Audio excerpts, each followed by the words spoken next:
یه بچه عزیز جان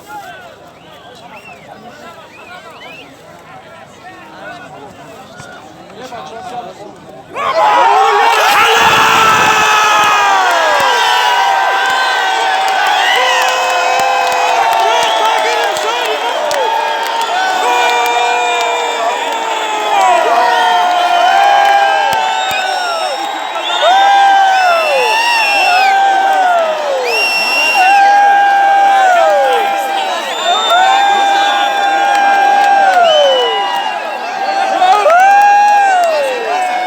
بچه شاروخ از زد سیمونی ماشین گرفت